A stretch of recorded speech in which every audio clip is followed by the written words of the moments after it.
नमस्कार। चुनाव नतीजे आने के बाद अब सबकी नजर है कि नंबर 1 की कुर्सी पर कौन बैठेगा। बिहार का अगला सीएम कौन होने वाला है। देखिए, ज्यादातर राय यही है कि नीतीश कुमार ही मुख्यमंत्री होंगे। आज सवेरे से उनके यहां बड़े बड़े नेताओं का तांता लगा हुआ है। आरजेडी कैंप में तेजस्वी यादव के घर पर भी विधायकों का आना शुरू है। वहां भी विधायक जुट रहे हैं। एक बैठक दिल्ली में चल रही है, कांग्रेस की बड़ी बैठक है। हार की समीक्षा हो रही है। राहुल गांधी भी उस बैठक में है। कहा यही जा रहा है कि बिहार में पार्टी की जो दुर्गति हुई, जो भी दोषी लोग होंगे उस पर कार्रवाई होना तय है। उस पर कड़ी से कड़ी कार्रवाई होगी। ये कांग्रेस की बैठक हो रही है खरगे साहब के घर पर। तो दिल्ली में भी हलचल है बिहार चुनाव को लेकर, और पटना में तो है ही। आज सवेरे से बड़े बड़े नेता संजय झा गए थे लिस्ट लेकर विधायकों की।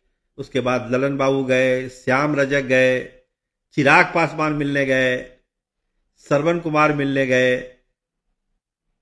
भाजपा के नितिन नवीन भी गए मिलने के लिए। तमाम लोग मुख्यमंत्री से मिल रहे हैं। आगे की रणनीति तय हो रही है कि आगे कैसे क्या करना है। लेकिन इस सब के बीच भाजपा के शीर्ष नेतृत्व की चुप्पी भी बहुत सारे सवालों को जन्म दे रही है कि आखिर शीर्ष नेतृत्व नीतीश कुमार को लेकर क्लियर क्यों नहीं है। विधायक दल की बैठक कब होगी, कैसे होगी, कहां होगी। कल प्रधानमंत्री ने अपने विजय संबोधन में भी इस बात का कोई जिक्र नहीं किया कि कौन होगा अगला मुख्यमंत्री। अमित शाह ने भी चुप्पी साध रखी है। भाजपा के खेमों में जाइए तो बहुत सारे नाम आने लगे हैं। सम्राट चौधरी का नाम है, नित्यानंद राय का नाम है, कुछ लोग राजीव प्रताप रूढ़ी का नाम ले रहे हैं कि ये मुख्यमंत्री हो सकते हैं। मौका है भाजपा के पास कि पहली बार बिहार में भाजपा का सीएम बने। लेकिन सारी चीजें शीर्ष नेतृत्व पर आके टिक गई है कि अमित शाह और नरेंद्र मोदी फैसला क्या लेते हैं, और उसी के अनुरूप सारी चीजें तय होगी, चाहे वो विधायक दल की बैठक हो या जो भी आगे की बात हो। राजभवन में भी तैयारी चल रही है नई सरकार को शपथ दिलाने के लिए। वहां भी लोग एक्टिव हुए हैं। लेकिन सबसे बड़ा सवाल फिर वहीं आके रुक जाता है कि आखिर नीतीश कुमार के नाम को लेकर कोई एक सहमति, क्लियरिटी क्यों नहीं भाजपा का शीर्ष नेतृत्व दे रहा है। उसके दिल और मन में है क्या अभी भी कुछ बचा हुआ है। सारे नतीजे आ चुके हैं। भाजपा सबसे बड़ी पार्टी हो गई है 89 विधायक के साथ, 85 जनता दल यूनाइटेड के, और तेज प्रताप और तेजस्वी 19 सीटों पर ही रह गए। यानी जो नतीजा है, जनादेश है, उस सबके सामने है। लेकिन नई परिस्थितियां क्या है।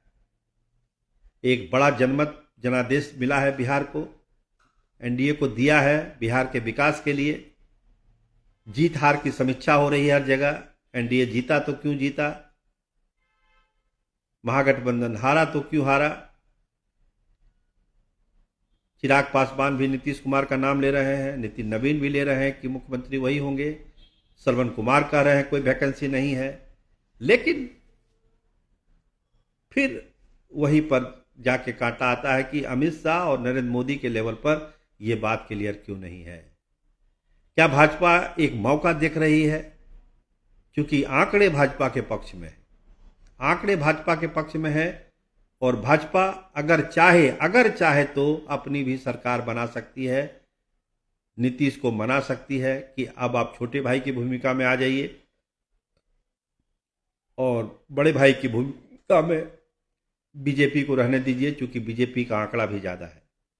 20 में भी यही हुआ था, बीजेपी ज्यादा सीटों पर जीती, लेकिन उस समय नीतीश कुमार का ही नाम प्रस्ताव में आया था कि नीतीश कुमार ही मुख्यमंत्री होंगे, और नीतीश कुमार ने उस आग्रह को माना भी।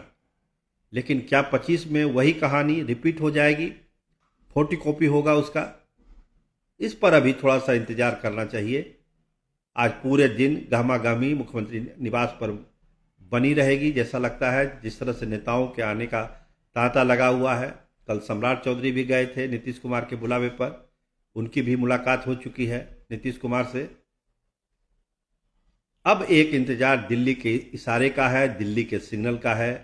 दिल्ली से जैसे ही सिग्नल होगा सारी चीज़ें साफ हो जाएगी। विधायक दल की बैठक का डेट भी आ जाएगा, शपथ ग्रहण का भी डेट आ जाएगा। अब उसमें कुछ बचता नहीं है, लेकिन इंतजार दिल्ली के उस इशारे का है, जेडीयू कैंप को भी और भाजपा कैंप को भी। क्योंकि भाजपा कैंप में जो होगा वो दिल्ली से होगा, पटना से तो कुछ होना नहीं है। दिल्ली के संपर्क में सारे नेता हैं। एक फैसला लेना है अमित शाह को, नरेंद्र मोदी को, कि बिहार कैसे जाएगा, बिहार कैसे चलेगा। बिहार के विकास की उन्होंने बात की है, डबल इंजन की बात की है, और बिहार से जो उनको फीडबैक मिला है, जो जनादेश मिला है, इससे भी भाजपा बम बम है। अमित शाह खुश है, नरेंद्र मोदी खुश है, लेकिन अल्टीमेटली जो एक मुखिया का चयन है उसको लेकर एक पेज जल्द से जल्द सुलझाना होगा, ताकि बिहार एक बार फिर से विकास के रास्ते पर आगे बढ़े, विकास के रास्ते से चले और विकास का एक नया कीर्तिमान बने, जिस तरह से एनडीए के जीत का कीर्तिमान बना है। तो इंतजार करिए आज पूरे दिन का, दिल्ली से इशारा क्या आता है, और उस इशारे पर भी निर्भर करेगा कि बिहार का अगला मुख्यमंत्री कौन होगा। नीतीश कुमार ही होंगे या कोई और चेहरा होगा जिसका हम नाम ले चुके, वो सम्राट चौधरी हो सकते हैं, नित्यानंद राय हो सकते हैं, राजीव प्रताप रूढ़ी हो सकते हैं, या कोई भी हो सकता है। लेकिन इंतजार और इशारा दोनों करना पड़ेगा, दोनों का, कि दिल्ली क्या सोच रहा है। अगर नीतीश के नाम पर मुहर है तो सारी चीज़ें आसान है, 2 दिन में सारा मामला निपट जाएगा। अगर कहीं कुछ अगर मगर का मामला है तब तो बिहार का पेज फंसेगा, और ऐसा फंसेगा कि उसकी आप कल्पना भी नहीं कर सकते। आप देखते रहिए स्टार टीवी बिहार। आपका बहुत धन्यवाद, आपका बहुत बहुत शुक्रिया।